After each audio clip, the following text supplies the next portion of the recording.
ایک بہت بڑا گناہ بدنگاہی کا گناہ ہے.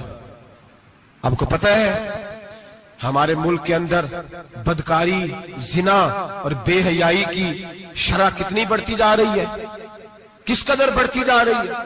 وہ لوگ جو نکاح کر لیتے ہیں وہ بھی اپنی نگاہوں کو، میں اکثر کہتا ہوں، حضور نے فرمایا نکاح آدھا ایمان ہے. جس نے نکاح کر لیا اس کا ایمان مکمل ہو گیا. تو جو نکاح کے بعد بھی باز نہ آیا، میں اس کو بے ایمان نہیں کہتا، لیکن نبی پاک نے فرمایا جو نکاح کر لے اس کا ایمان، بولیے ایمان محفوظ ہو گیا، اس کا ایمان، سارے بولیے ایمان. اور جو پھر بھی باز نہ آئے، حضور کہہ رہے ایمان مکمل ہو گیا. اور جو نہ باز آیا کیا فتویٰ دیا جائے حدیث کی روشنی میں؟ میرے نبی پاک کی بارگاہ میں عورتیں آئیں توبہ کرنے، بیعت کرنے، مسلمان ہونے. تو حضور بیعت لیتے وقت فرمانے لگے میرے ساتھ وعدہ کرو، جھوٹ نہیں بولو گی، غیبت نہیں کرو گی، زنا نہیں کرو. ایک عورت بول پڑی، کہنے لگی یا رسول اللہ صلی اللہ علیہ وسلم میں مسلمان تو نہیں پر خاندانی ہوں، میرے گھر والوں کے ذہن میں بھی کبھی زنا کا خیال نہیں آیا.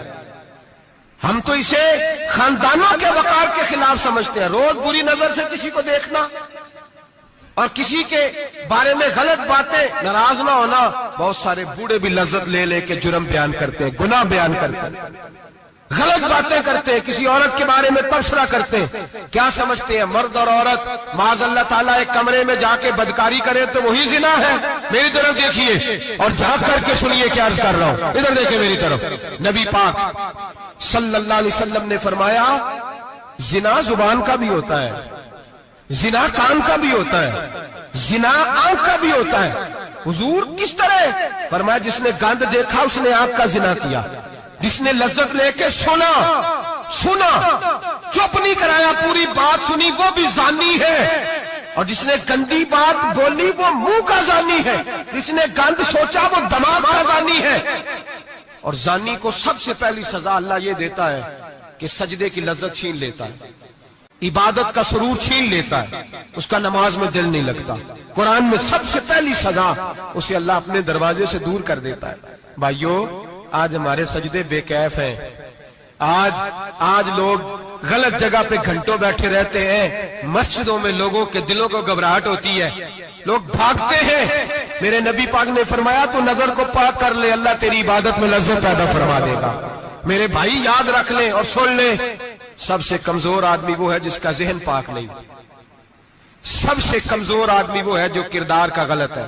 ایک بات میں نے پڑھی، آپ یقین کریں میرا دل کرے کہ میں آگ لگا دوں اس عنوان کو جس پہ گندگی لکھی جاتی ہے، ان اخباروں کو، ان چیزوں کو جس پہ گند لوگوں کے دلوں میں. وہ انڈیا کی ایک وزیر اعظم عورت گزری تو کسی نے اس سے کہا کہ پاکستان نے تو تمہیں شکست دی ہے، تم جیت نہیں سکے بڑا ملک ہو کے. کہنے لگی کوئی بات نہیں، تھوڑا وقت ٹھہر جاؤ، ہم ان پر تہذیبی جلگار کریں گے، ان کے گھروں میں ننگا ناچ کریں گے، یہ گندی تصویریں دیکھیں گے، یہ گند میں الجھ جائیں گے. اور جو قوم گند میں الجھ جایا کرتی ہے وہ پھر کسی سے لڑنے کی طاقت نہیں رکھتی، اس کے اندر ڈٹ جانے کی ہمت نہیں ہوتی، اس کی غیرت کے جنازے نکل جاتے. دل کرتا ہے جل جائے وہ جل جائے جہاں سے برائی پھیلتی، تباہ ہو جائے وہ علاقے جہاں سے گند ہوتا ہے. لوگ گند کی کمائی کھاتے ہیں، گند کی. ایکٹروں کے ساتھ کھڑے ہو کے فوٹویں کھچاتے ہیں اور گناہ پہ فخر کرتے ہیں.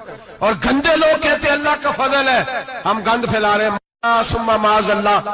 لوگ گناہ پہ فخر کرتے ہیں چوکوں چوراہوں میں.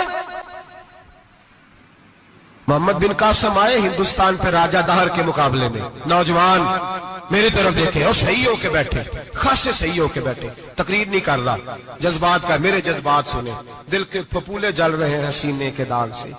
اللہ کی قسم روح کی گہرائی سے بات کر رہا ہوں، وہ بات کر رہا ہوں جو سینہ کہہ رہا ہے کہ پھٹ جائے اور کہنا نہ پڑے. قرآن و حدیث پڑھتے ہیں اور پھر اپنا حال دیکھتے ہیں تو لگتا یہ ہے کہ عذاب قریب آ گیا ہے، لگتا ہے زمین پھٹنے والی ہے، آسمان گرنے والا، لگتا ہے قریب آ گیا سارا کچھ.